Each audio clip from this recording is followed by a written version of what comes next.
Let's talk about how to sew our pieces onto our pillow, the felt pieces that you have spent so much time and effort cutting out.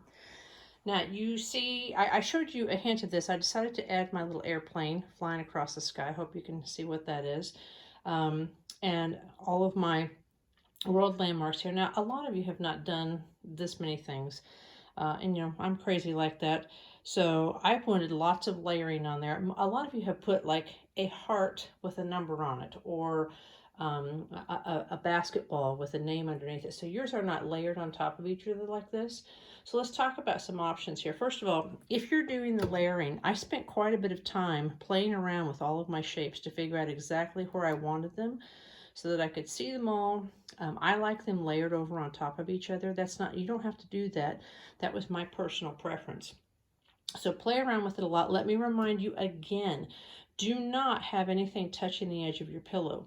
You'll notice that these are at least a ½ inch away from the edge of the pillow. These are even further over here. Now you say, well, Miss Ruggles, this is right next to the edge. I don't mind this. When I sew my two fur pieces together, then those are going to get sewn into it. And I think that's kind of fun that would just sew off the edge of the pillow. I don't want any of the bottoms of this to disappear.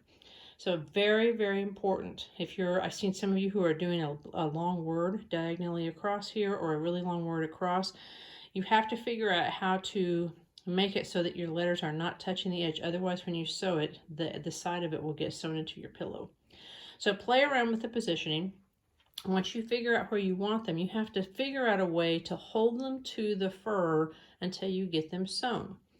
Now, traditionally, we have used glue, which I know sounds super weird. We are not gluing them to the pillow instead of sewing them. We are gluing them in place temporarily to keep them there. We just use regular old white washable Elmer's glue, which I don't happen to have any white. I have clear. So let me show you how that works. If you happen to have Elmer's glue, again, washable, notice it says washable. And if you choose to do that, you have to be very careful with it. Again, decide exactly where you want them. And then once you've done that, you can pick up your piece. This is just a scrap. I'm not actually going to glue it to my pillow, but I want to show you. So you would put just a little bit of glue on there. And even though this is clear, I think you can see what I'm doing. Not too much. And then you would take your finger and you would rub that glue all over it to the very edges. And you don't want, if you make it too thick, you will just have a big mess on your hands because it will dry hard and you won't even be able to get your needle through it. So I'm going to tip this over. I'm going to pretend like I want this on my pillow. So again, I've got to figure out exactly where I want it. Do not put it down and touch it. Oop, that's not where I want it, and lift it up. Touch it. Nope, that's not where I want it, because everywhere you do that, you've left glue on your pillow. So let's say I wanted mine right here. And once I've decided that, I would put it down and I would press, press, press. So I'm going to pretend that I have glued this orange one down. So I press with my hand, press, press, press. And I would want to leave it for probably a good 10 or 15 minutes to make sure that that glue has set up.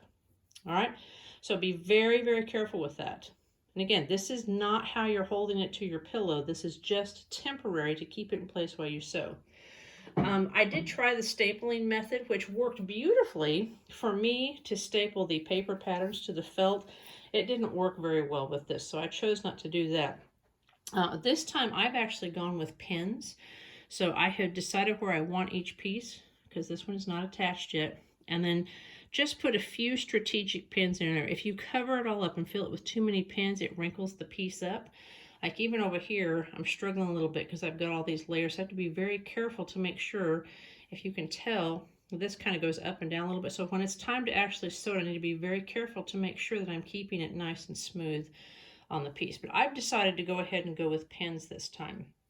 So you think about what the tools you have at home available to you and go with it. It doesn't really work very well just to lay it on there and hope that it stays straight, because it won't.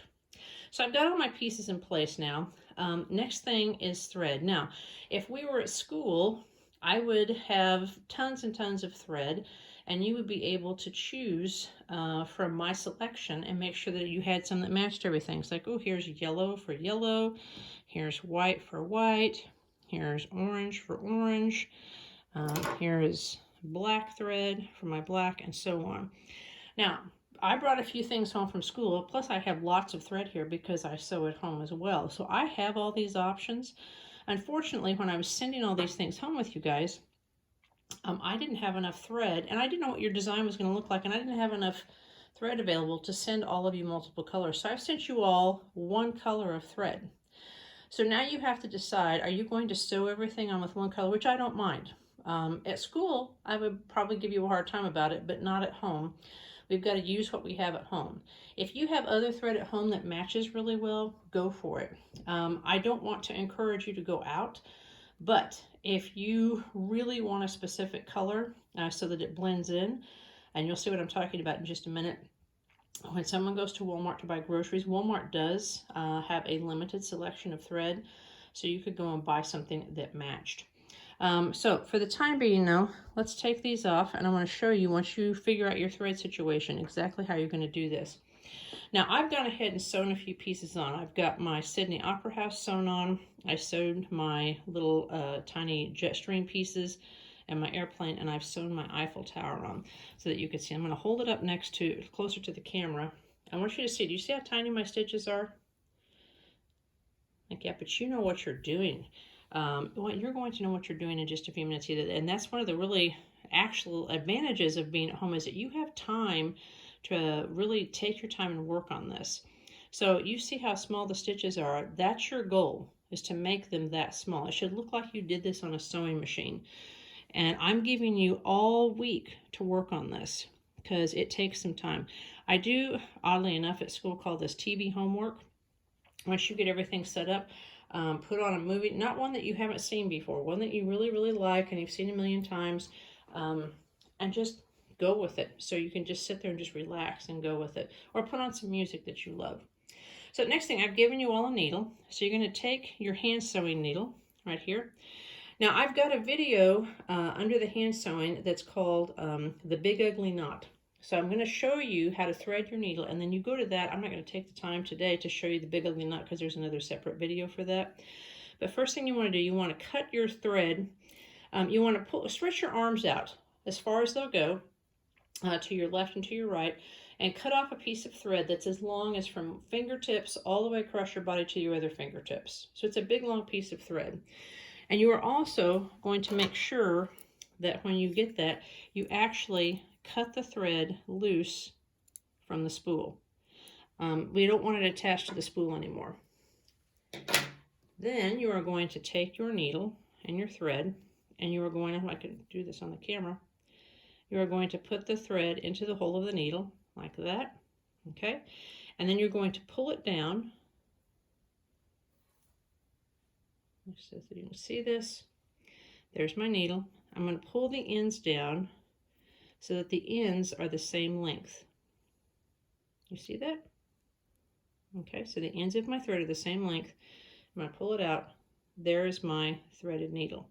Then I want you to go watch that other video, and I'll show you how to tie what I call a big ugly knot. This one I've already done. Here is a big ugly knot. And we like big ugly knots. Can you see that? We like big ugly knots because they will not slip through the back of the fur. We don't want it to slide through there because then all your work is for nothing. Now I want to show you here, we always start and stop on the back of our pillow. Everything we do, I'm going to move all this out of the way so I can show you how to sew these. We don't want to see any knots on the front of your pillow. So if you notice with my Sydney Opera House,